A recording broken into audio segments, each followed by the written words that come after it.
Ini adalah panel surya komunitas. Orang-orang di sebuah perumahan di Washington DC ini bisa menghemat tagihan listrik mereka hingga 50% karena mereka berlangganan tenaga surya yang dihasilkan panel-panel ini. Ada 557 rumah yang berlangganan tenaga surya di Fairfax Village di Washington DC.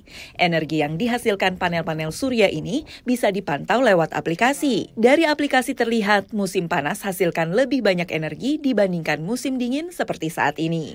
Untuk memaksimalkan penggunaan lahan, panel-panel surya komunitas tidak hanya dipasang di atas permukaan tanah, tetapi juga di atas atap-atap perumahan warga. Ada lebih dari 4.700 panel surya di lokasi ini. Semua energi yang dihasilkan dialirkan ke jaringan listrik kota. Lalu, pelanggan dapat potongan pada tagihan listrik mereka. Victor Ramos adalah salah satu warga yang telah berhemat lewat program tenaga surya. So that's the best part because this is my first home. When I first got the house, it was about May of 2023. And that year, in some months when it was really hot, the electrical bill can go up to like $150.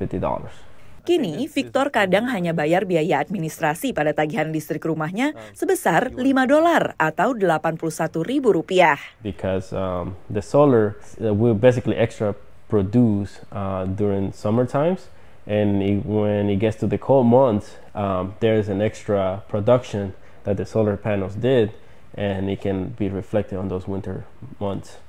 Victor tidak berlangganan panel surya komunitas, tapi pasang panel surya bersubsidi di atap rumahnya yang juga terhubung ke jaringan listrik kota.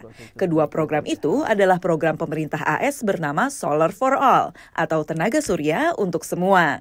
Ada sejumlah syarat untuk ikuti program ini. Salah satunya pendapatan di bawah jumlah tertentu untuk menarget warga berpenghasilan rendah. There are many stories where these solar panels and even these programs are available to help, residents reduce their electricity bills, and those funds can go somewhere else, whether it's their medical bills, their groceries, other bills, helping save for college if they got a kid. Namun program ini kini terancam. Pasca dilantik, Trump tanda tangani Inpres tentang energi yang memerintahkan Badan Federal menyetop pencairan dana terkait UU Transisi Energi yang dibuat oleh Joe Biden, termasuk $7 triliun atau 112 kuadriliun rupiah untuk dana program Solar for All yang dikelola Badan Perlindungan Lingkungan AS atau EPA. Pemerintah AS ingin prioritaskan lagi energi fosil. To further defeat inflation, my plan will terminate the Green New Deal, which I call the Green New Scam, greatest scam in history probably, a $10 trillion scam that we throw like throwing money right out the window.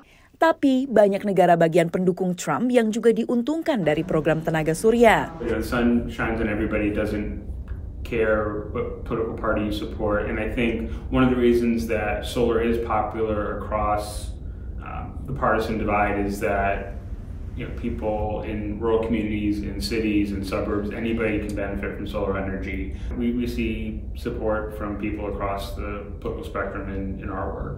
Setidaknya di Washington DC, program Solar for All memiliki sumber dana lain selain dari pemerintah federal, termasuk dana pemerintah kota. Dari Washington DC, Valdia Baraputri, Nabila Ganinda, dan tim VOA.